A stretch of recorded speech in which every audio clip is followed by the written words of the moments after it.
Ya. Bueno, ya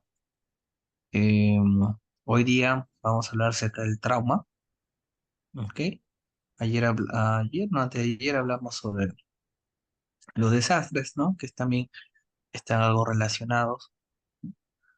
eh, para los que hemos trabajado en prehospitalario en un momento de nuestra vida profesional, ¿no? Y también los que trabajamos también en hospital, también es casi el como dice, las escenas que normalmente vemos a diario, ¿no?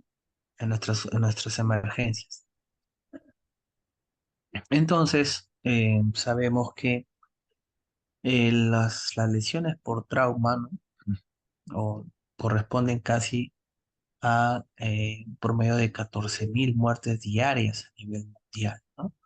Se encuentra entre las cinco primeras causas de muerte y sigue siendo una de las principales causas de muerte en pacientes menores de 44 a 45 años, ¿no? Está considerado, pues, es una causa de una enfermedad que causa una muerte temprana, ¿no? En la población, pues, económicamente activa. Y aquí vemos que hay distintos tipos de trauma, ¿no? Uno de los principales por cual se da el mayor porcentaje de lesiones es el accidente de tránsito, accidente de tráfico, ¿no? Y también tenemos ahí las intoxicaciones, las caídas, ¿no? Los lesiones por incendios, por ahogamiento. También ha habido un aumento de casos de violencia autoinfligida, ¿no? Aquellos pacientes que se dañan, ¿no? Provocando inclusive a veces muerte, ¿no? Tratan con respecto al suicidio, ¿no? Vemos ahorita más casos, ¿no? Debido a que han aumentado también los casos de depresión mayor, ¿no? Y eso eh, producto ya últimamente en alza debido a la pandemia que hemos pasado, donde muchas personas han perdido sus seres queridos, ¿no? O también han tenido la enfermedad y han estado también en estado de gravedad, pues, y eso también deja secuelas psicológicas, ¿no? Esto también debido a la inmigración también a la migración que ha habido también de otros países, ¿no? Y también el nivel de violencia que ha aumentado, ¿no? Más todavía dentro de los hogares, dentro de los barrios, ¿no? Vemos también muchas guerras de pandillas, también ajuste de cuentas, ¿no? Prácticamente ahora, como se dice, la vida no vale nada, ¿no? Entonces, hay muchos sicariatos, sobre todo en casi toda América Latina, ¿no? Ese es un vicio que hasta el momento no se logra controlar y que trae muchos pacientes víctimas de esta violencia, ¿no?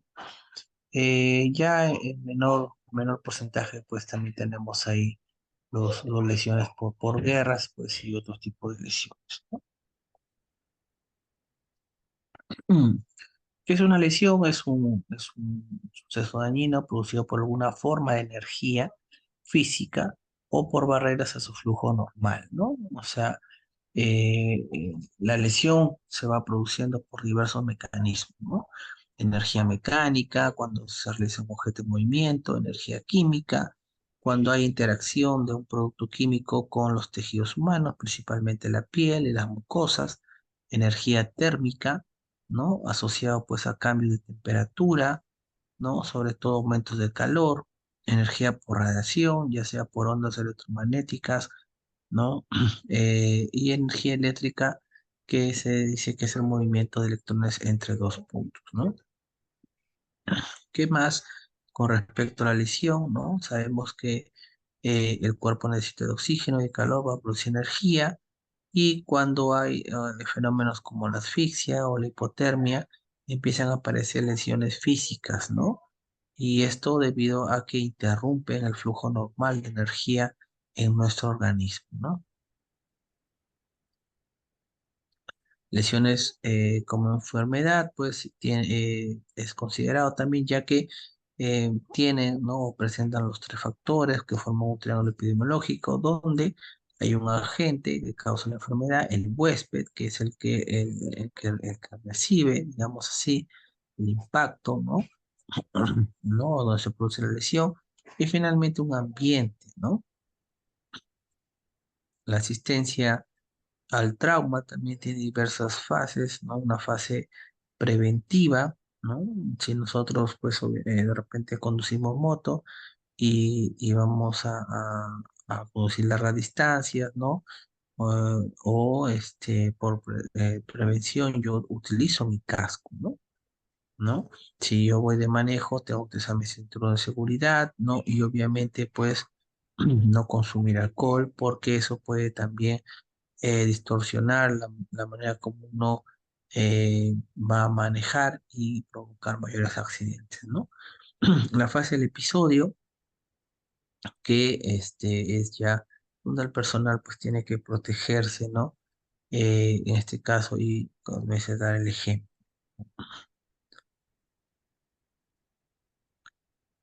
Dentro de la fase también posterior al episodio, existe una clasificación trimodal, ¿no? Acerca que va más que todo en consideración de las muertes por traumatismo.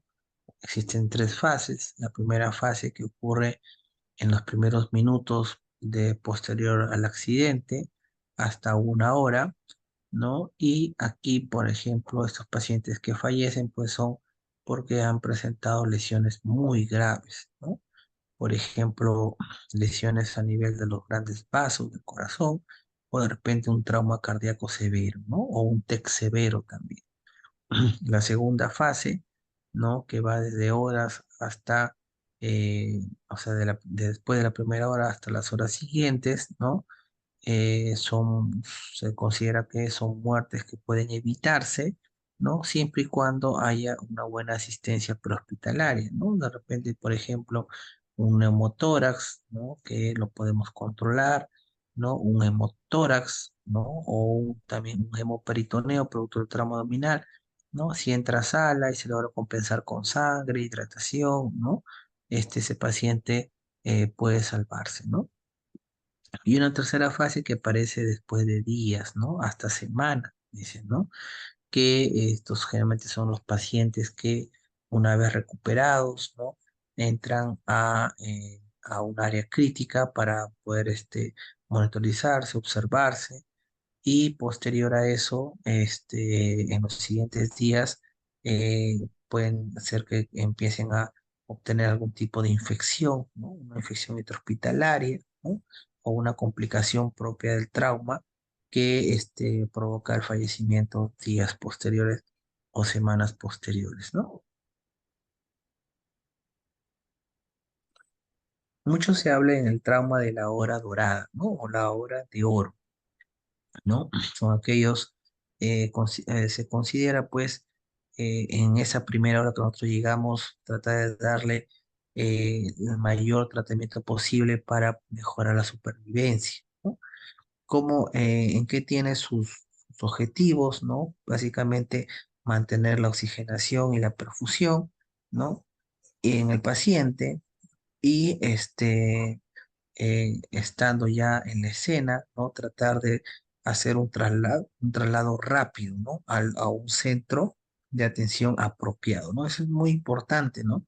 Porque lo que vemos es, por ejemplo, que SAMU, ¿no? Otras ambulancias que tenemos en el medio, ¿no? Tratan muchas veces de solamente transportar al paciente, ¿no? Y realmente no hacen una valoración vamos, qué es lo que tiene el hospital, ¿no? No encuentra el hospital, ¿no? Desgraciadamente, muchos hospitales no cuentan con especialistas o subespecialistas, ¿no? A diferencia de repente de otros países donde encontramos, por ejemplo, en una ciudad, dos o tres hospitales netamente para el manejo del trauma, ¿no? Entonces, A veces el paciente de repente es un T con un hematoma subdural, ¿no? Hematoma epidural que requiere un tratamiento neuroquirúrgico de emergencia y a veces el paciente cuando es trasladado a un hospital X, ¿no? Por ejemplo, no cuenta con tomógrafo, ¿no? O no encuentra con neurocirujano en el momento, pues, y lo que va a hacer, desgraciadamente, es que el paciente no tenga un tratamiento oportuno y las probabilidades de fallecer sean altas, ¿no? Entonces, esas son una de las cosas, una de las ventajas que tenemos nosotros como sistema, ¿no? de salud para el tratamiento del trauma. Algunos principios, ¿no? En este caso, este, lo que es necesario para la mejora del paciente, supervivencia, ¿no? La preferencia no va a depender de la situación que existe, la condición del paciente, las bases también del conocimiento profesional y el equipo disponible, ¿no? Los que yo les mencionaba. En el trauma se habla de una cinemática, ¿no? Que esa cinemática va en correspondencia a lo que dice la primera ley de Newton, ¿no? Un cuerpo en reposo permanecerá en reposo y un cuerpo en movimiento permanecerá en movimiento a menos que sobre ellos actúe una fuerza externa, ¿no? Entonces aquí van habiendo movimientos de energía, ¿no?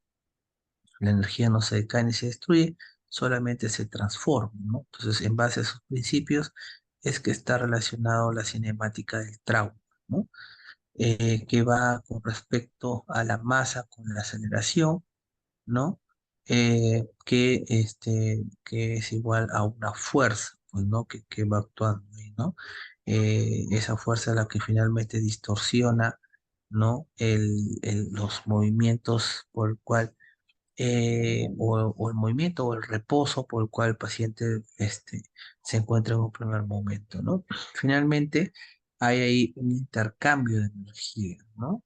Dependiendo la velocidad también con la que se dé, pues obviamente hay mayor fuerza, ¿no? Hay mayor impacto y obviamente eh, mayor probabilidad de lesiones de órganos internos, ¿no? En cinemática del trauma hablamos de lo que es colisión.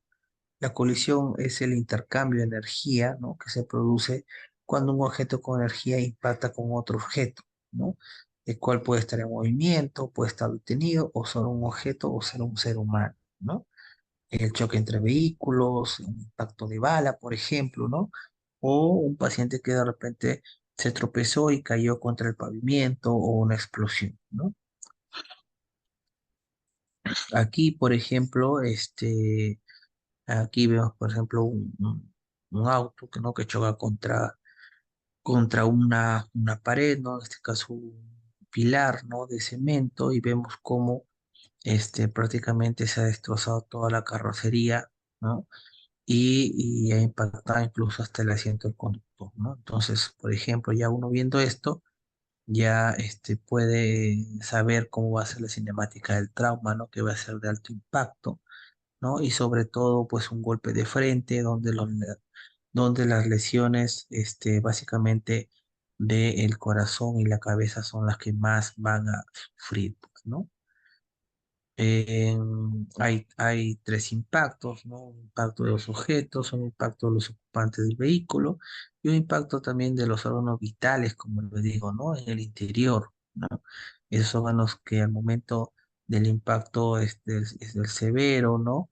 O de la fuerza que se va aumentando, esta fuerza del impacto es transmitida hacia los órganos interiores, ¿no? Y provocar en alguno de ellos ruptura, ¿no? Hay una fuerza también de sillazamiento, ¿no? Que se debe generalmente al cambio de velocidad, ¿no? Por el cual un órgano cambia de velocidad en mayor medida que otro, ¿no? La fuerza de compresión que van con respecto al atrapamiento, ¿no? directo de un órgano o su estructura, ¿no? Accidentes de tránsito pueden dar diversos tipos de impacto, ¿no? Impacto frontal, como en la foto que vimos anterior, un impacto posterior, un impacto lateral, un impacto con rotación y también las famosas vueltas de campana, ¿no? Donde ahí se mezclan todos los impactos. El impacto frontal principalmente es el que ocasiona el volante, ¿no? O el timón contra el tórax, ¿no? Y aquí pues obviamente golpea el esternón y el corazón, ¿no? Pueden haber fracturas costales, producto del impacto, puede haber también trauma cardíaco, ¿no? Trauma de los pulmones, hemopericardio, por ejemplo, ¿no? O un derrame pericárdico severo, producto de la sangre, que puede producir inclusive taponamiento cardíaco, ¿no? Puede haber también hemoneumotórax, ¿no?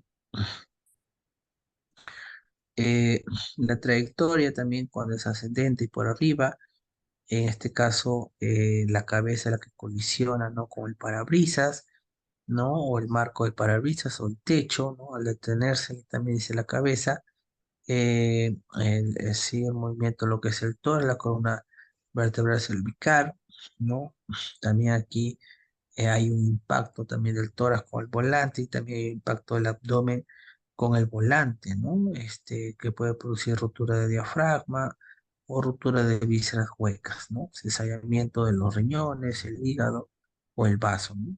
Por las fuerzas del movimiento de la velocidad, ¿no? Entonces, por ejemplo, en un impacto frontal, ¿no? Vemos también ahí que el golpe, ¿no? del volante o el timón que va golpeando tanto estructuras torácicas como también estructuras abdominales, ¿no? Principalmente el hígado y el vaso, que son los principales traumas que nosotros vemos posterior a un accidente de tránsito de manera frontal, ¿no? Y en cuanto a la trayectoria descendente y por abajo, encontramos ahí deslizamiento del asiento contra el salpicadero, ¿no? En caso de las rodillas estén, si las rodillas obviamente estaban a estar recta, lo que va a haber es fractura de tobillo, ¿no? Y en caso la rodilla esté flexionada, va a haber impacto contra el salpicadero, la tibia, también luxación de rodilla, lesión de arteria poplitea, en el fémur principalmente fractura de fémur o luxación acetabular, ¿no? Aquí, como vemos en el impacto inferior, ¿no? El paciente va hacia, ese impacto hacia abajo, ¿no? Se golpea pues la cara con el timón, el tórax, el abdomen, ¿no? Y miren cómo los miembros inferiores van hacia adelante y hay un golpe también ahí en rodilla, ¿no? Con la fuerza que va emanando, pues va a provocar a este nivel fracturas del fémur, ¿no? O luxación también a este nivel, ¿no? Ahí como vemos, un golpe fuerte, ¿no? De la rodilla, ¿no? Eh, con la parte, de lo que es el tablero, ¿no? En este caso del auto, ¿ok? Entonces puede provocar tanto fractura del fémur deficiaria, ¿no? Fractura deficiaria o también luxación acetabular, ¿no? Un impacto posterior, eh, lo que hay es la cabeza, ¿no? Hace un movimiento también de vaivén, ¿no? Provocando también hiperextensión cervical, que produce mucho dolor. Y hay un aumento también de probabilidad de lesión y se asocia a un impacto frontal, ¿no? O sea, un doble impacto. Entonces, esto es lo que ocasiona un impacto posterior, ¿no? La cabeza hace como un vaivén, como en las flechas, ¿no? Se va hacia atrás y posteriormente se va hacia adelante. Y miren cómo se comienza a complicar las lesiones a nivel de las cervicales, ¿no? Inclusive puede haber listesis, ¿no? O si el impacto es fuerte, hasta fracturas a nivel cervical, ¿no? Y producir posteriores paraplegia, por ejemplo, ¿no? Cuando el impacto es lateral, hay lesiones por aceleración lateral, por deformación también, ahí donde se van a comprometer principalmente 5 regiones del cuerpo, ¿no? Entre ellas, pues, la clavícula, el tórax, ¿no? Que produce fractura costal, puede haber cizallamiento de la aorta, ¿no? Lo cual, sería, pues, algo también catastrófico, ¿no? Eh, También hay golpes en el abdomen y la pelvis, ¿no? Sea lateral izquierdo, lateral derecho, y también el cuello también se ve afectado junto con la cabeza por los movimientos laterales producto de la fuerza, ¿no? Como vemos acá, ¿no? El auto lo golpean por el costado o o es un transeúnte que se golpea del costado, ¿no? Va a generar pues ahí una fuerza que es transmitida hacia el brazo, posteriormente hacia el hombro y provocando la fractura de la clavícula, ¿no? Eh, También, si el impacto es más abajo, a nivel de la puerta, por ejemplo, lateral, lo que va a provocar son fracturas de la parrilla costal de ese mismo lado y posterior también trauma pulmonar, ¿no? También aquí encontramos, por ejemplo, si es en el lado derecho, el hígado y también la cápsula renal derecha, ¿no? También,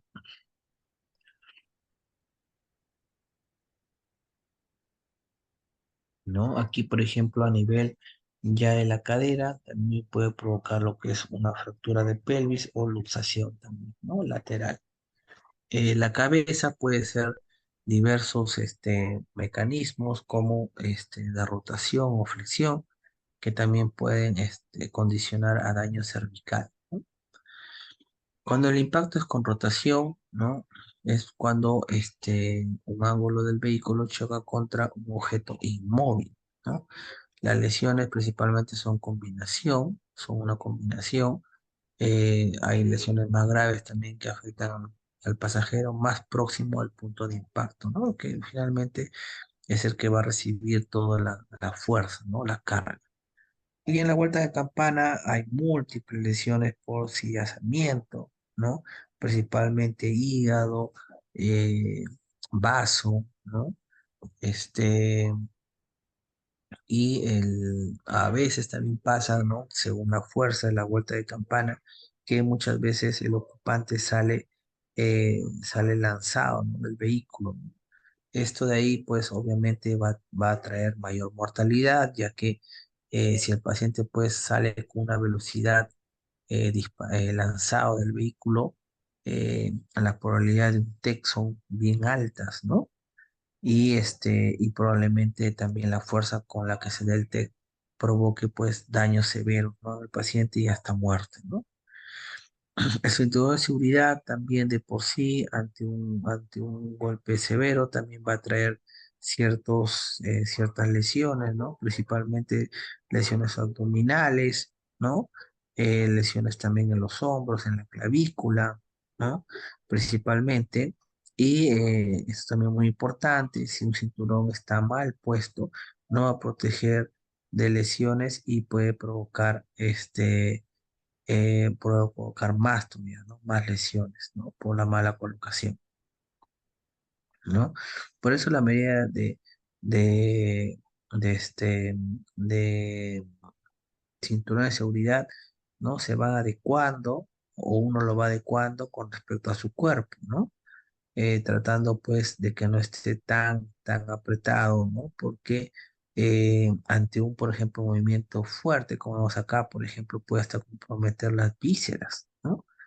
O provocar fractura de costilla o luxación de hombro, ¿no? En los niños, ¿no? El auto normalmente está diseñado para adultos, ¿no? En los niños generalmente hay que comprar un asiento ahí para niños, ¿no? Con sector de seguridad que sea adecuado a su cuerpo, ¿no? Porque ¿qué pasaría si yo pongo un cinturón de seguridad a un niño, un cinturón de un adulto, ¿no? Lo que puede provocar son lesiones, por ejemplo, a nivel clavicular e incluso poder ahorcarlo, ¿no? Al niño, ¿no? Que es más chiquito, ¿no? Los airbags, ¿no? Son aparatos que son muy eficaces, ¿no? En los impactos frontales y también algunos laterales, ¿no? Obviamente los autos modernos pues vienen con gran cantidad de airbags, ¿no? Adelante, atrás, a los costados, para que traten de disminuir, ¿no? La fuerza del impacto, ¿no? Pero también al provocar también un efecto de masa, lo que va a provocar son lesiones tanto en brazos, en tórax o también en la cara, ¿no? Puede producir inclusive un trauma facial. En los accidentes de motocicleta hay diferentes tipos de impactos que se pueden dar, frontal, angular, ¿no? O impacto por lanzamiento, ¿no? Dada la falta de sujeciones, porque obviamente no hay donde sujetarse, así que una vez provocado el impacto, pues el paciente sale lanzado a la motocicleta, ¿no? Eh, Pueden tener lesiones en cabeza, principalmente, ¿no? Por la caída, en tórax, abdomen y pelvis, ¿no? Si los pies se mantienen en los pedales también, los músculos se golpean, ¿no? También puede provocar fracturas de fémur, ¿no? Sobre todo si es que caen de costado o son colisionados en forma acostada, ¿no? Aquí, por ejemplo, cuando en este caso el motorista sale, ¿no? Despedido de la motocicleta, ¿no? Muchas veces va a tener ese primer contacto, ¿no?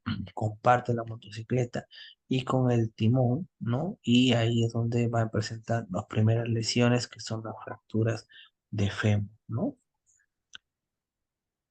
Un impacto angular, ¿no? Es un choque contra un objeto con el que forma un ángulo, ¿no? Eh, por ejemplo, la moto va a caer sobre el motorista, ¿no? O hace que éste quede aplastado entre la moto y el objeto con el que chocó, ¿no? Muchas veces pasa ese tipo de lesiones, ¿no? Aquí van a haber lesiones tanto en miembros superiores como inferiores y se van a ver, pues, mayores fracturas, ¿no? En los peatones, en adultos, pasa lo siguiente. Hay tres impactos que se van dando. Uno es el que va a ser el primer impacto que le va a hacer en la parte inferior de las piernas, ¿no? Provocando fractura de tibia y peroné. El segundo impacto es cuando el paciente se dirige, se va hacia adelante el cuerpo y se golpea lo que es el abdomen y el tórax, ¿no? Y un tercer impacto cuando la víctima finalmente producto de ese choque es lanzado, ¿no? Contra el pavimento, como vemos acá, ¿no? Primer impacto, miembros inferiores, segundo impacto, ¿no? El paciente choca toda su humanidad, ¿no? Cabeza, tórax, abdomen, con el capó, ¿no? O el parabrisas, y finalmente cuando el auto se detiene, pues sale expedido, ¿no? Esos son los tres impactos que aparecen en el paciente peatonal, ¿no? Aquí vemos con el niño, por ejemplo, qué es lo que pasa, ¿no? Igualito, el parachoques contra los muslos y la pelvis, ¿no? Hay lesiones un poco más altas, ¿no? Aquí, por ejemplo, ya lo que es el capó, el niño se va a golpear principalmente la cabeza y hay un daño grande, ¿no? A nivel abdominal y de tórax, ¿no? Y finalmente sale también despedido, se golpea contra contra el pavimento, ¿no? Y acá hay algo también importante que por el tamaño, pues estos pacientes pueden ser arrastrados, ¿no? Y provocar mayor tipo de lesión, inclusive mortales, ¿no? En cuanto a las caídas, que pueden provocar algún tipo de lesiones graves, ¿no? Generalmente son las caídas de mayores alturas, ¿no? Eh, si uno cae, pues, sobre los pies, ¿no? Lo que va a provocar son fracturas de calcáneo, ¿no? De tobillo, de tibia y peroné, hasta de cadera. Si la distancia de caída es bien alta, hasta puede provocar lesiones de columna lumbar, ¿no? Dorsal. Si uno cae de manos, obviamente va a provocar una fractura de coles, ¿no? Una fractura de las muñecas. Y si cae, pues, boca abajo, ¿no? Puede provocar caídas libres, una caída libre, por ejemplo. Se golpean las cabezas, fracturándose también la columna cervical. Entonces, los vestimos penetrantes que pueden deberse a armas blancas, como son los cuchillos, ¿no? Y este, vemos pues las lesiones que pueden dar, ¿no? Y si hay lesiones en el cuello, comprometen pues bastantes paquetes vasculares, ¿no? Vasos muy importantes, ¿no? Que pueden provocar también la muerte en las próximas horas, ¿no? ¿Ok? Eh, en el, Se dice pues que cuando es una lesión producto de varones, ¿no? Utilizan pues un filo cortante de la hoja en el lado del dedo pulgar de la mano, ¿no? Haciendo un movimiento ascendente. En cambio, la mujer hace otro tipo de corte, ¿no? En el lado, generalmente hace un filo cortante de la hoja en el lado del dedo meñique que hace un movimiento descendente, ¿no? Se dice que el hombre cuando hace o, utiliza, ¿no? Un arma blanca, lesiona hacia arriba, ¿no? En cambio, la mujer lesiona hacia abajo.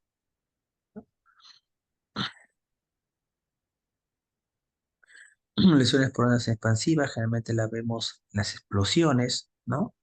La onda expansiva lo que va a provocar no es un sillazamiento del cuerpo, provoca también ruptura de la membrana timpánica, ¿no? O inclusive puede provocar un neumotórax, ¿no? O sea, afectando todas esas estructuras que contienen aire, ¿no? En las lesiones, esas son las lesiones primarias. Las lesiones secundarias son generalmente heridas penetrantes debido a fragmentos, ¿no? Que salen de las explosiones que pueden provocar laceraciones o incluso hasta amputaciones traumáticas, ¿no? Aquí vemos, por ejemplo, ante una explosión, ¿no? Salen las esquirlas que van a provocar finalmente daños a nivel de la piel, ¿no? Pero la fuerza de la explosión ocasiona, pues, ruptura del tímpano, neumotórax, ¿no? Hasta también trauma abdominales, ¿no? Lesiones terciarias es la que se produce porque la onda de choque lanza objetos de gran tamaño sobre los individuos, ¿no? Y el paciente pues sale lesionado por objetos distintos, ¿no?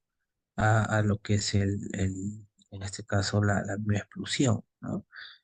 Puede provocar también lesiones contusas y lo peor que puede provocar es un síndrome compartimental, ¿no?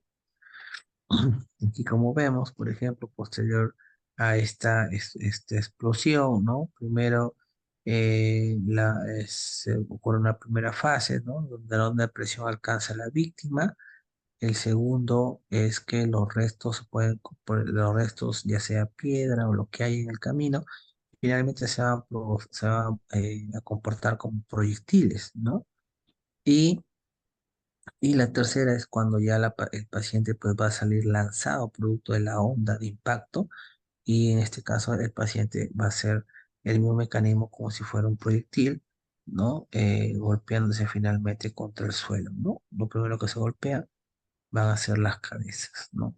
Lesiones cuaternarias ya son producidas por el mismo calor, ¿no? El fuego o el humo que genera la explosión, ¿no? Provocando quemaduras, provocando lesiones por inhalación, asfixias, ¿no?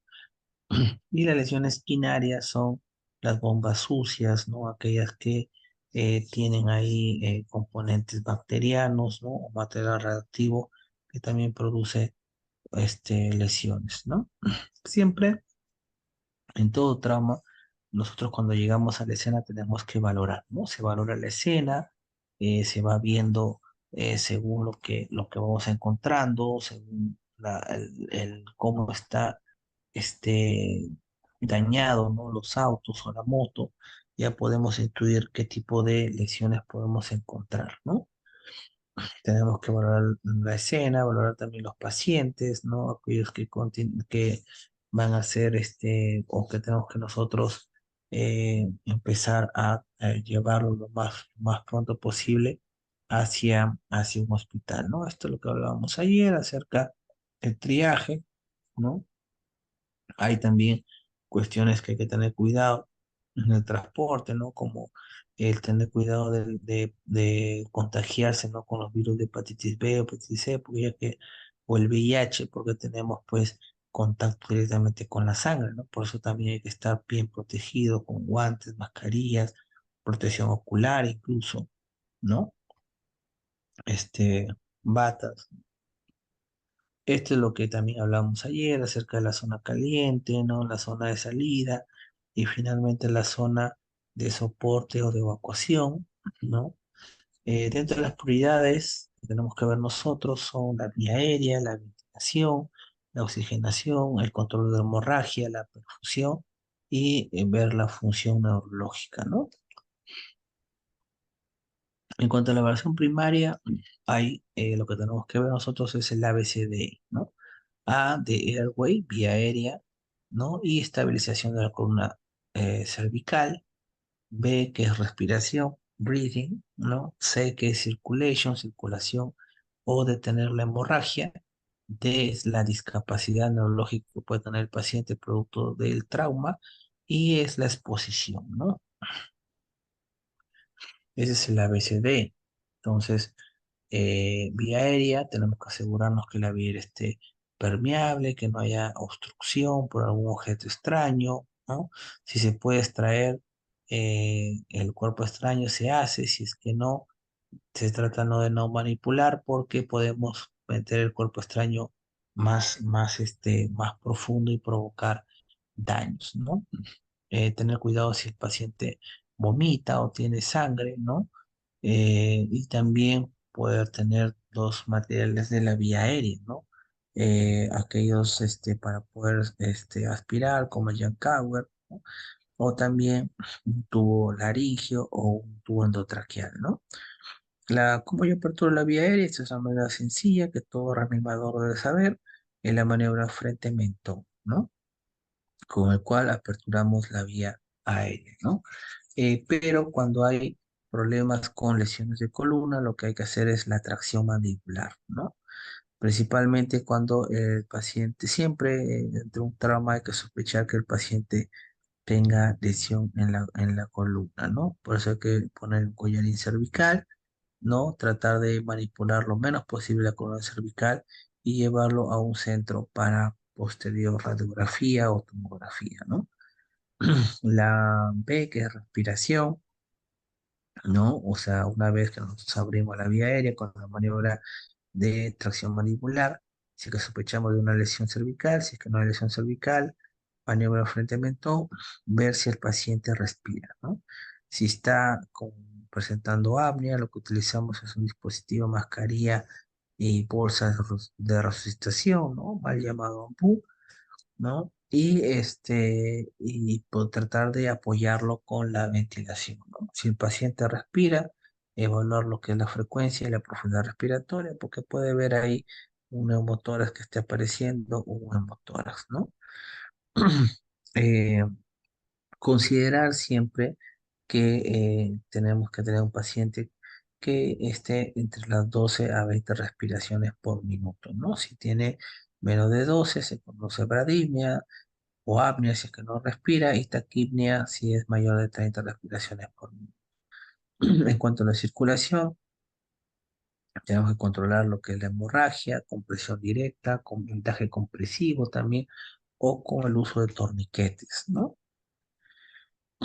Eh, si hay sospecha también de hemorragia interna, reposición de líquidos, ¿no? Traslado inmediato, transfusiones también, ¿no? Y valorar también el que entre a sala eh, de emergencia, ¿no? Las fracturas de pelvis también se van a asociar a hemorragias internas masivas, ¿no? La pelvis, el fémur, como son huesos, el fémur, principalmente huesos largos, van a sangrar más, ¿no?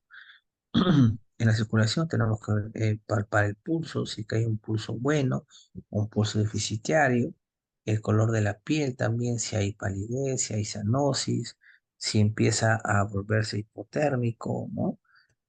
Hoy también la humedad y principalmente también el llenado capilar, que no debe pasar los 2 segundos, ¿no? En la discapacidad valorar lo que es la función cerebral. Para eso utilizamos la escala coma de Glasgow, ¿no? Tratar de tener a nuestro paciente sin hipoxia, ¿no? Ya que la hipoxia también aumenta más los daños neurológicos, ¿no? comprobar si el paciente ha consumido drogas o alcohol, ¿no? O también si es un paciente diabético, ¿no? Se tiene que evaluar las pupilas, como se dice, ¿no? Ver si el paciente presenta midriasis, ¿no? O anisocoria, que nos puede dar una pista de que hay un daño ahí neurológico probable, ¿no? En la discapacidad, lo que hablamos es la escala de coma de Glasgow, ¿no? Que evalúa la respuesta ocular, verbal y motora, ¿no? Eh, este, se considera, dice que un paciente sea combativo, un poco logrado si está hipóxico, ¿no? Eso también tenemos que ver. Muchas veces, debido a la hipoxia, el paciente comienza a delirar o comienza a tener episodios de agitación psicomotriz, ¿no?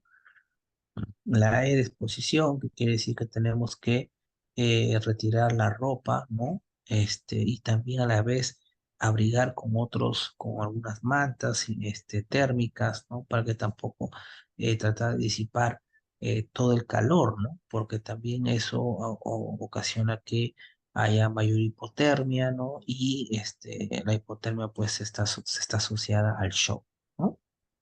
Por eso es importante mantener la temperatura en límites normales. Eh, Siempre en el apoyo ventilatorio tenemos que utilizar lo que es el FIO2 mayor de 85%, que lo concentramos, ¿no? Con la máscara más bolsa registradora, siempre a 15 litros por minuto, ¿no? Para poder garantizar ese FIO2 casi al 100%, ¿cierto, no? Siempre controlar la hemorragia, ¿no? Y dar también un transporte. En cuanto al protocolos, en cuanto al protocolo, por ejemplo, de fluidoterapia, para el trauma lo que aconseja es el uso del lactato Ringer, ¿no? Si tenemos acá en el Perú, muy pocas veces se usa, pero es lo que está indicado según el protocolo de atención del manejo del trauma, ¿no? En cuanto a la evaluación secundaria, ¿no? Esta se va dando ya después de haber evaluado en un primer momento, ¿no? Las posibles lesiones primarias, tratar de compensar esos primeras cosas que nosotros vemos en el primer daño del impacto, ¿no? Luego ya aquí generalmente aparecen, o tenemos que valorar esto cuando estemos ya de repente en un hospital, ¿no? O hayamos pasado ya lo que es la versión primaria, ¿no? Siempre hay que reevaluar, ¿no? Porque hay algunas lesiones que empiezan a aparecer en las siguientes horas, ¿no? Es una evaluación continua que se va haciendo el paciente traumatizado, ¿no? Ideal hacerlo cada 5 minutos. Si el paciente está despierto, hacer la anamnesis utilizando el método de sample, ¿no? Donde ese síntomas de alergias, medicamentos que consume, está en inglés, eso es la última ingesta, ¿no? Las mil, ¿no? Y también los eventos o sucesos que ocasionaron la lesión. La vía aérea, ¿no? Algunos términos que también se van a repasar, ¿no? Eh, Siempre cuando vamos a valorar la vía aérea va a ser para ver si es que hay o no cuerpos extraños que hay que retirar, ¿no? Hay que ver también si es que hay una elevación del tórax, ¿no? O hay músculos accesorios que son los triajes. También si la elevación es sincrónica, ¿no? O de repente hay una elevación de un tórax y otro y no del otro, hay que pensar que probablemente hay un neumotórax ahí, ¿no? Hay que pensar también que muchos de estos pacientes se van a aspirar o broncoaspirar, provocando neumonías posteriores, provocando atelectasias, ¿no? Entonces, todas esas cuestiones también tenemos que verlas, ¿no? Para aspirar, primero hay que preoxigenar, ¿no? Confío al 100%. Luego de eso ya insertamos la sonda de aspiración, ¿no? los distintos maniobras que vamos a hacer, ¿no? Los que le decía la tracción particular, o también podemos elevar el mentón, podemos utilizar cánulas orofaringias, ¿no? Orofaringias si el paciente no responde, nasofaringe si el paciente responde, ¿no? Pero queremos de todas maneras tener apertura de la vía aérea, utilizamos la cánula nasofaringe, ¿no? Si nosotros no nos da la pericia para poder intubar, ¿no? En el momento, empezar a utilizar dispositivos supraglóticos, ¿no? Como la máscara laringia, por ejemplo, el combitubo, ¿no? Que generalmente no lo hacemos. El combitubo, máscara laringia sí se está usando ya en el hospitalario y para cuestiones ya o eventos más drásticos de compromiso a la vía aérea, podemos hacer una ventilación transtraqueal, ¿no? Una traqueostomía percutánea o también una cricotiroidectomía quirúrgica, ¿no? En el sitio. Entonces, esto es lo que va a la zona nasofaringia, orofaringia, ¿no? Para un paciente inconsciente, ¿no? Y en cambio la nasofaringia para pacientes que están de manera consciente, ¿no? Los procesos supraglóticos, lo que hemos visto, este es un combitubo, ¿no? No usamos mucho el combitubo acá, ¿no? Pero es sencillo de usar, solamente se va colocando, ¿no? Y cuando llegamos a un tope, insuflamos para que haga el efecto de anclaje, ¿no?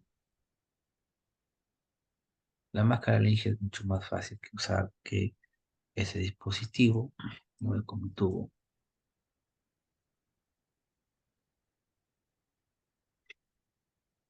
Y el gol estándar es el tubo endotraqueal, ¿no? El tubo endotraqueal nos ayuda a aislar la vía aérea, ¿no? Este reduce también de manera significativa lo que es el riesgo de aspiración, ¿no? Y previene también la insuflación gástrica, ¿no? Eh, este, obviamente va a garantizar que el oxígeno llegue mejor a los pulmones, ¿no? Algún tipo de problemas que pueda tener, ¿no? Que durante la inducción, por ejemplo, por intubar, puede provocar bradicardia severa o provocar hipotensión, ¿no? Puede también eh, intubar una falsa vía, ¿no? Intubando, por ejemplo, esófago, o metiendo mucho el tubo y irse hacia el bronquio derecho, ¿no? La pulsiometría continua debe considerarse necesaria en todos los pacientes con intubación endotraqueal, ¿no? Eso también es muy importante de conocer. La máscara laringia que les mencioné, podemos utilizarla en caso uno no puede intubar. Esta es la máscara laringia, ¿no? Muchos ambulancias o el manejo a nivel prehospitalario tienen ya, ¿no? Una máscara laringia la cual es mucho más fácil de usar que el Comitubo, por ejemplo, ¿no? Entonces, si hay mucho demora, ¿no? En la intubación o quieres un rápido transporte, se puede usar, ¿no?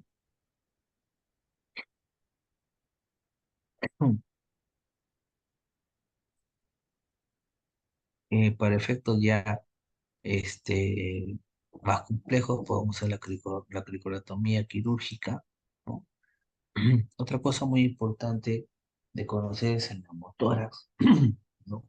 El neumotórax simple, un neumotórax abierto cuando hay una lesión también de la pared torácica, o el neumotórax a tensión, que es de las complicaciones más severas que podemos tener, ¿no? Donde hay un aumento de la presión torácica y también desplaza lo que es el corazón, inclusive provocando, ¿no? Un shock obstructivo producto de el aplastamiento también del corazón, ¿no? Como vemos acá, ¿no? Al haber un trauma, ¿no? En la pleura, ¿no? Y en el pulmón, pues esta cavidad pleural se va llenando de aire, provocando el neumotórax, ¿no? A medida que el neumotórax va creciendo, todas las estructuras de este lado se van colapsando ¿no? Producto de que lo va a aplastar, ¿no?, hacia el otro lado. Una motora simple puede evolucionar rápidamente a una motora de tensión, eso es cierto, en el paso de las horas, ¿no? Por eso que siempre hay que estar vigilando, ¿no? De motores abiertos, generalmente provocados por armas de fuego, explosiones o también por heridas punzopenetrantes, ¿no? Aquí el tratamiento va a ser distinto, ¿no? Sellando provocando una gasa simple y hacer un sello de 3 lados, ¿no? ¿No? O sea, se pone acá una gasa, una doble gasa, y se va sellando 3 lados para que un lado deje, deje que funcione como si fuera una válvula, ¿no? Para no colapsar totalmente el pulmón, ¿no? Ese es el parche, ¿no? Parche, solamente lo tapas por 3 lados para que este lado quede como un efecto de válvula, ¿no? Que va a permitir finalmente que el aire salga del espacio pleural, pero no vuelva a entrar. Eso es muy importante. En la motora de tensión, que le había dicho, es una de las principales complicaciones severas que pueda tener, principalmente porque ocasiona un shock constructivo, ¿no? De esta manera disminuye el gasto cardíaco, ¿no? Y produce una descompensación hemodinámica terrible, ¿no? Que si no lo resuelves, el paciente puede fallecer, ¿no?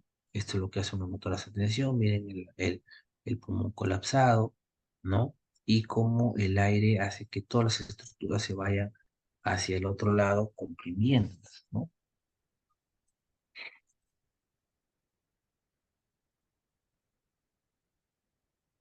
Como yo descomprimo una motora de tensión, ¿no? Con una aguja o catéter 10 o 16 Hosh, ¿no? Más o menos calculo lo que es el segundo espacio intercostal, ¿no? Línea media clavicular, y ahí es donde tengo que punzar con mi aguja o catéter para que por ese ahí salga el aire, ¿no? Ese es en un primer momento, ¿no? Y posteriormente tiene que el paciente colocarle un tubo de drenaje, ¿no? Para se mantenga, ¿no? Y no se colapse posteriormente debido a un tratamiento irregular, ¿no? En cuanto al shock, principalmente hablamos del shock hipovolémico, ¿no? Hay algunos órganos que comienzan a tolerar la isquemia, ¿no? No por mucho tiempo. Por ejemplo, el corazón, el cerebro, los pulmones, tienen más o menos un tiempo de 4 a 6 minutos. En cambio, los riñones, el hígado o el aparato digestivo, pues aguantan un poco más, ¿no? Que no estén hipoperfundidos, ¿no? Y finalmente los músculos, huesos y piel son los órganos que más pueden aguantar las hipoxias, ¿no? Eh, los tipos de shock que habíamos visto, principalmente asociado a trauma, el shock hipovolémico, posterior a eso también el shock neurogénico, ¿no? Producto de una disección, eh, ¿cómo se llama? De la columna, ¿no?, la columna vertebral o de la médula espinal, ¿no? Aquí hay una clasificación de shock, ¿no? Eso se lo va a dejar que ustedes lo vayan revisando, ¿no? Hay diversas clasificaciones del 1 al 4, ¿no? Siendo la 4 la más, de mayor compromiso, ¿no? Hemodinámico que podamos tener, con alto porcentaje de mortalidad, ya que, por ejemplo, en la clase 4 se tiene un promedio más o menos de más del 40% de pérdidas, ¿no? eh, Tengo que hidratar a mi paciente, pero sobre todo transfundirlo, ¿no? Porque como va perdiendo sangre, eso lo compensamos con la transfusión, ¿no? Eh, Puede también ver signos de shock cardiogénico, también producto del trauma, ¿no? Se dice más o menos que esta es una valoración, ¿no?, aproximada de la hemorragia que puede haber con los huesos, ¿no? Vean cómo mientras los huesos sean más largos o sean más inferiores, tienen mayor cantidad o mayor probabilidad de sangrar, ¿no? A mayor nivel, ¿no? Por ejemplo, el fémur puede sangrar de 1000 a 2000, ¿no? Provocando una descompensación muy grave, muy severa. Y miren la pelvis, ¿no? Puede provocar 1000 hasta un sangrado masivo, ¿no? Mortal. O sea, son fracturas que debemos tener en consideración en un trauma, ¿no?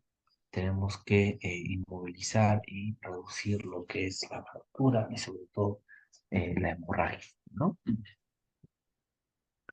Muy importante saber lo siguiente, ¿no? Que los extremos de la vida tienen menor capacidad de compensación, ¿no? Los abuelitos, los adultos mayores y los pediátricos, pues, se descompensan rápidamente, ¿no? ¿Qué más? Otra cosa importante, que en el embarazo las gestantes no van a mostrar signos de shock hasta una pérdida de 30 a 35, ¿no? Pero sí el feto es el que se va a afectar mucho antes de la madre por la irrigación, ¿no? La irrigación uteroplacentaria. Ver si es que el paciente tiene algún tipo de enfermedad persistente, ¿no? O también usar medicamentos que pueden agravar la enfermedad, ¿no? Mm. Este, todo paciente traumatizado debe mantener una saturación de oxígeno mayor o igual al 95%, ¿no? Está también contraindicado la hiperventilación, ¿no? Porque puede provocar mayor noxa a nivel tisular. En cuanto a la hemorragia, ejercer una presión directa, ejercer vendajes compresivos, venda elástica, férula neumáticas. Ahora sí está, se puede usar el torniquete, ¿no? Anteriormente había muchas dudas con el torniquete, pero ahora sí hay que utilizar el torniquete porque lo que se pone más en valor es la vida del paciente a que pueda de repente perder un miembro, ¿no? De igual manera, un torniquete bien puesto y con la finalidad de ir rápidamente a un centro y que pueda responder al tratamiento quirúrgico oportuno, pues eh, generalmente no vamos a ver muchos daños producidos por el torniquete, ¿no? Otra cosa también importante, no es que podemos utilizar en la reanimación tanto cristeloides hipertónicos, ¿no? Los colores sintéticos, caso de la hemacel, por ejemplo, la poligelina, ¿no? Siguen sin demostrar superioridad sobre los cristaloides. Y lo que sí es que pueden también inclusive provocar anafilaxia, ¿no? O trastorno de coagulación, su uso desmedido, ¿no? Cualquier líquido que se va a administrar también, de preferencia hay que administrarlo a la temperatura ambiente, ¿no? Que no sea frío, porque va a provocar mayor hipotermia, ¿no? Dentro de la triada mortal que se habla, ¿no? Son tres, ¿no? Lo que es la hipotensión, lo que es la hipotermia y lo que es la acidosis metabólica, ¿no? Entonces trataremos de que frente a un paciente politrauma, trataremos de que no entre en este triángulo, ¿no? De la muerte, todo tratar de compensar si es que ya lo hemos identificado, ¿no? La, la reposición de líquidos va a depender mucho de cómo encontremos hemodinámicamente al paciente y también de las patologías de fondo, ¿no? Porque yo tampoco no es que voy a tratar de sobretratar, por ejemplo, un paciente cardíaco, renal, porque eh, podemos ocasionar mayor insuficiencia respiratoria, por ejemplo, ¿no? Entonces, tampoco vale pues sobretratar a un paciente con shock, por ejemplo, de clase uno, ¿no? Importante lo que hay que saber es que cuando uno empieza a hidratar al paciente, o manejar lo que es la hipotensión permisiva, ¿no? PAN entre 60 y 65, ¿no? La PAN es la presión arterial media, ¿no? Que debemos tener, siempre va a ser con objetivo de que el paciente entre a sala para que pueda hacer un buen control de daños, ¿no? Eso es lo que se llama la cirugía de control de daños, ¿no? Y a eso debemos pues apuntar, porque a veces también exageramos en lo que es la hidratación y lo que lleva es a que el paciente pueda tener mayor trastorno ventilatorio o que sea un poco más, digamos, difícil, ¿no? En la cuestión del soporte ventilatorio y provocar mayor daño posteriores, ¿no? En el paciente con respecto a los daños hemodinámicos, ¿no? Entonces, bueno, eso era todo lo que los quería traer, ¿no? Acerca de lo que es la valoración y el también soporte del trauma, ¿no?